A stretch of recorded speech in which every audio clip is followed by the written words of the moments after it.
Os antigos usavam essa técnica para abrir o terceiro olho. Você já passou noites em oração sentindo que bate na mesma porta blindada, como se suas palavras ricocheteassem sem efeito? Essa sensação de impotência, de falar e não ser ouvido, de clamar e não ver um sinal, é o que nos traz aqui.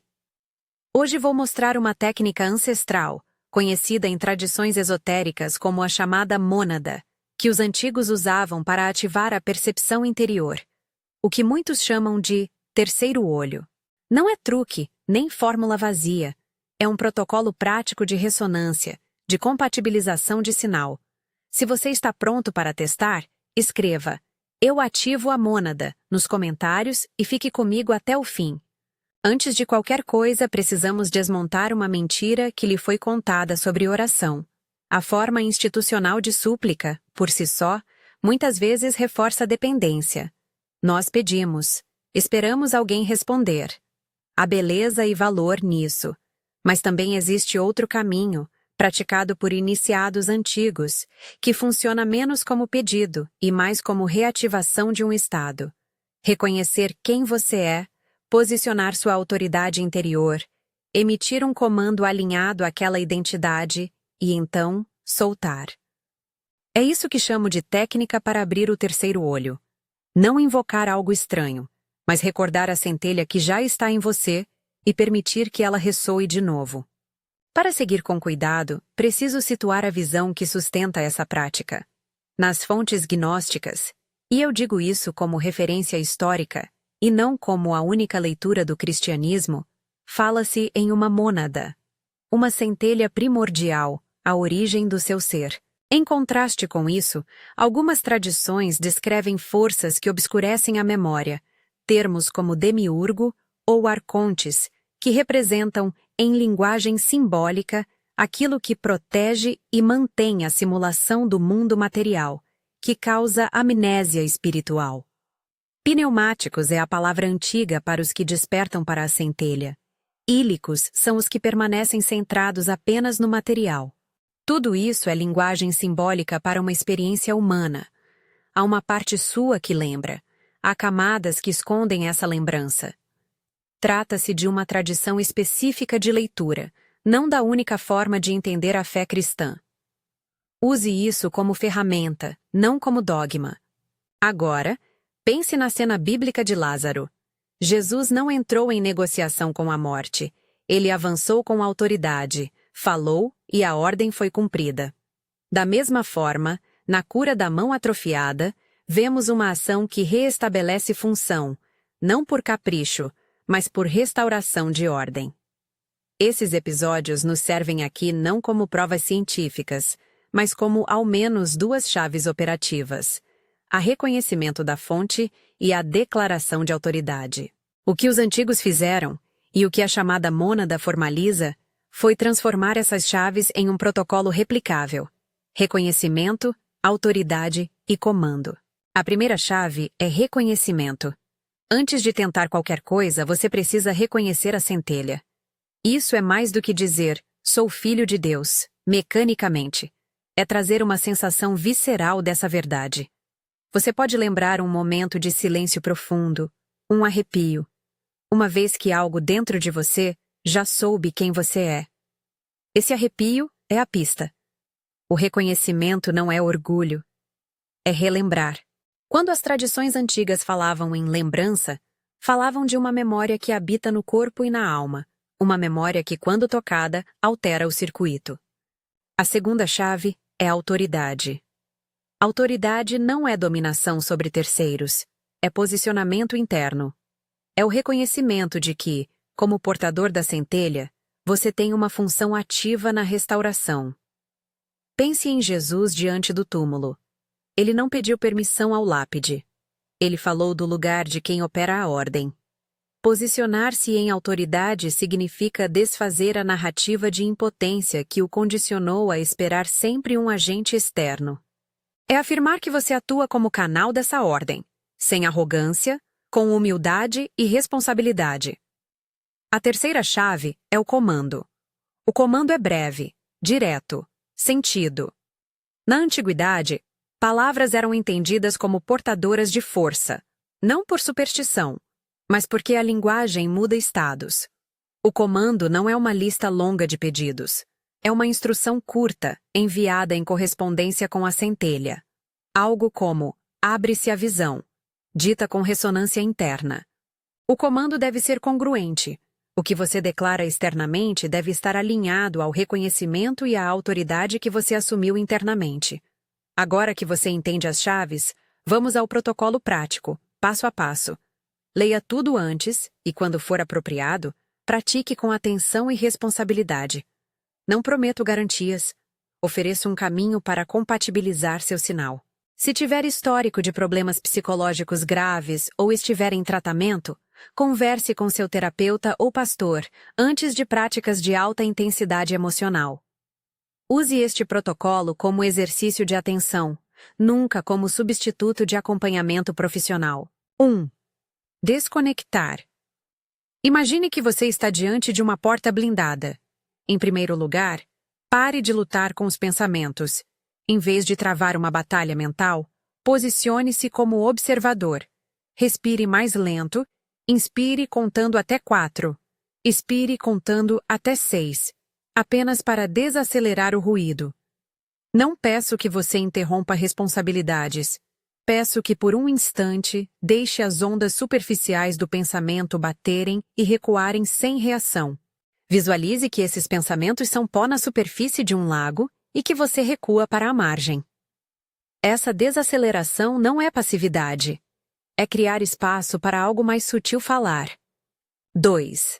Deslocamento, descer. Visualize um elevador interno, um eixo de luz que desce pela sua coluna desde a base até a nuca. Imagine que você está descendo 2 ou 3 andares, não para fugir, mas para alcançar o lugar onde a centelha costuma ser sentida. Sinta a respiração acompanhando o movimento. Aqui a linguagem fica sensorial. Você pode perceber calor, leve pressão ou até um som tênue. Não force imagens, permita que apareçam. O objetivo é deslocar o foco da cabeça para um centro mais profundo e estável. 3. Ressonância. Neste ponto, permita que uma sensação pequena, talvez um brilho ou um arrepio, cresça. Não procure milagres, sinta uma presença. Essa é a ressonância da mônada, a centelha respondendo ao reconhecimento. Se nada acontecer de imediato, mantenha a calma. A ressonância pode ser sutil e levar tempo. Se sentir algo, permita que esse sinal se expanda sem tentar controlá-lo. Deixe que o corpo saiba que a sua intenção é reconhecida. 4. Protocolo de comando. Com a ressonância ativa, fale frases curtas. Não vou impor palavras mágicas. Ofereço uma pauta que foi usada como estrutura em tradições antigas. Diga, com sentimento e não em piloto automático. Mônada, estou presente. Espere sentir a vibração. Em seguida, reconheço minha centelha. Reclamo a visão. Mais uma. Eu atuarei da origem. Abre-se a visão. Cada frase deve ser dita sentindo a vibração no centro do peito e na coluna. O som é menos importante do que o estado que o acompanha. Pronunciar é sinalizar ao seu próprio sistema que a ordem foi emitida. 5. Soltura. Depois de dar os comandos, solte. Essa é a parte mais difícil. Não ficar medindo resultados de imediato. Soltura é permitir que o processo aconteça em sua própria linha do tempo. Imagine colocar uma pedra num lago e ver as ondulações. Você colocou a pedra. Não precisa medir cada onda. Se ficar monitorando ansiosamente, você quebra o campo. Soltar também significa buscar apoio prático se mudanças gerarem crises. Conversar com um amigo fiel, consultar liderança pastoral, cuidar da saúde física. Enquanto pratica, você pode encontrar interferências. Dúvida é a interferência mais comum. Pensamentos do tipo, isso não vai funcionar, são ruídos que reduzem sinal. Não tente batalhar com a dúvida. Nomeie-a e deixe-a passar como nuvem. Outra interferência pode vir na forma de imagens perturbadoras durante a prática. Isso pode ser produto de memórias não processadas. Se isso acontecer e causar angústia, interrompa, respire e procure suporte profissional. Não é fraqueza pedir ajuda. É responsabilidade. Existem 3 sinais frequentes de que o processo está operando, mesmo que não entregue uma visão cinematográfica de imediato. O primeiro sinal é o colapso. Colapso é quando estruturas antigas começam a ceder. Padrões de pensamento, relacionamentos que dependem de uma versão anterior de você, comportamentos que não se alinham com a sua nova frequência. O colapso é desconfortável e pode parecer perda. Tenha discernimento prático. Não abandone responsabilidades de forma irresponsável. Busque suporte, aconselhamento e tempo para reorganizar sua vida. O colapso é, muitas vezes, um pré-requisito para a reconstrução. O segundo sinal é o eco. O eco aparece como repetição de imagens, sonhos, palavras ou sincronicidades que retornam por dias ou semanas. Esses ecos são confirmação. O campo responde, devolvendo padrões que precisam ser interpretados. Tome notas. Um diário simples das imagens e sincronicidades ajuda a acompanhar o caminho. O terceiro sinal é a neutralidade.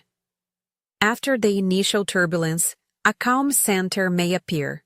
Uma quietude que não é apatia, mas uma estabilidade nova. Na neutralidade, você não precisa mais provar nada. A visão acontece sem clamor. Essa fase costuma ser subestimada porque é silenciosa e discreta. Valorize-a. Importante. Os resultados não são necessariamente imediatos. Há latência. Às vezes, a ressonância precisa de dias ou semanas para reorganizar as camadas de condicionamento.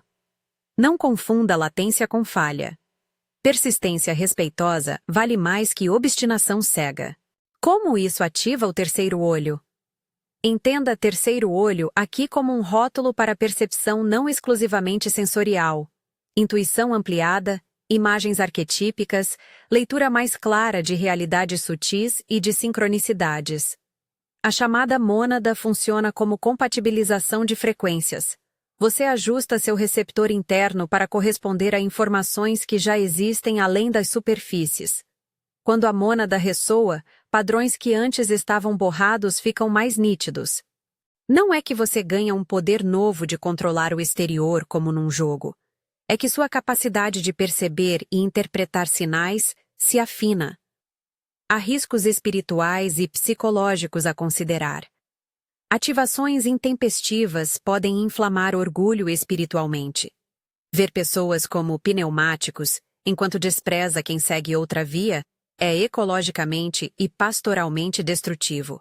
Use a técnica para servir, para trazer clareza e compaixão, não para elevar seu ego.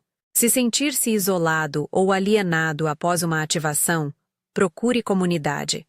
Se houver danos emocionais, busque terapia qualificada. Também há um risco doutrinário. Afirmar que isso é a única via cristã seria errôneo.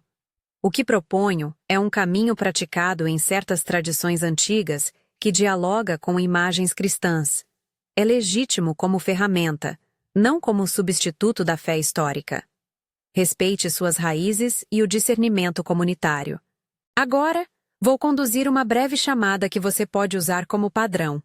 Curta, repetível e sentida. Lembre-se, não é o conjunto de palavras que fará o trabalho, mas o estado por trás delas. Fale com seriedade, do centro do peito, sentindo cada sílaba como se notificasse sua própria profundidade. Se preferir, leia e adeque para sua linguagem. Mônada, aqui estou.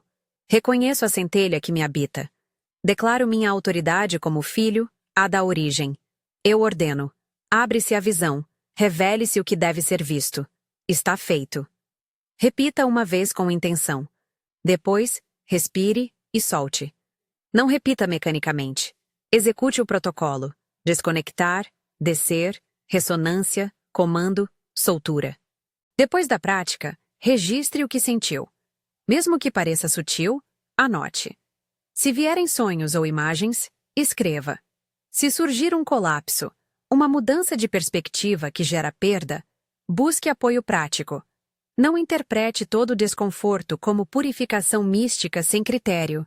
Cuide do corpo, da saúde mental e das responsabilidades. Alguns exemplos práticos para ilustrar possíveis manifestações. Você pode passar a notar símbolos recorrentes que orientam decisões, uma clareza súbita sobre relações que exigem limites, ou simplesmente uma presença interior mais firme nas escolhas do dia a dia. Em casos menos dramáticos, você pode começar a ver pensamentos de situações antes de se envolver nelas. Percepção maior de padrões. Em todos os casos, ponha a ética da compaixão à frente. Use a percepção para amar, servir e construir, não para manipular. A técnica antiga não promete riqueza, cura instantânea ou libertação de todas as dores. O que ofereço é um caminho para alinhar-se com uma frequência maior. Uma prática que pode abrir portas internas e transformar o modo como você percebe. Em muitos relatos tradicionais, a ativação gera tanto consolação quanto provação. A provação faz parte do refinamento. A consolação é o recurso que sustenta. Se após praticar você sentir dúvidas fortes, inquietação prolongada ou sintomas que afetem sua rotina, pare e busque ajuda. Discernimento pastoral e terapia são aliados essenciais. Quando eu digo deixar queimar, quero dizer permitir que velhas estruturas morais e emocionais se dissolvam sob supervisão, não incentivar abandono irresponsável. Mantenha sua integridade prática.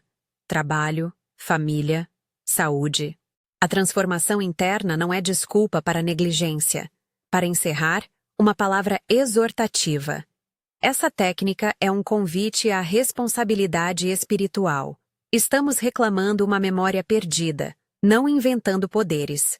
Se você quer testar agora, fizemos o primeiro passo.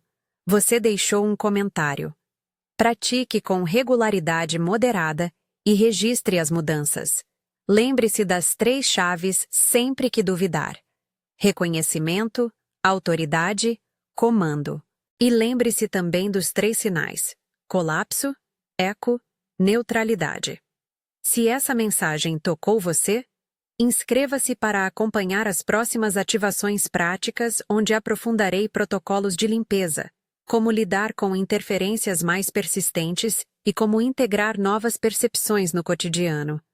Venha preparado para uma jornada que exige coragem, disciplina e ternura consigo mesmo. Eu concluo pedindo proteção e clareza sobre o seu caminho. Faça a chamada com intenção, solte e observe. Que você encontre, no silêncio após a ordem, a luz que sempre esteve esperando ser notada. Vá com responsabilidade, vá com humildade, e que a sua visão seja usada para curar, servir e amar. Inscreva-se para continuar essa prática conosco.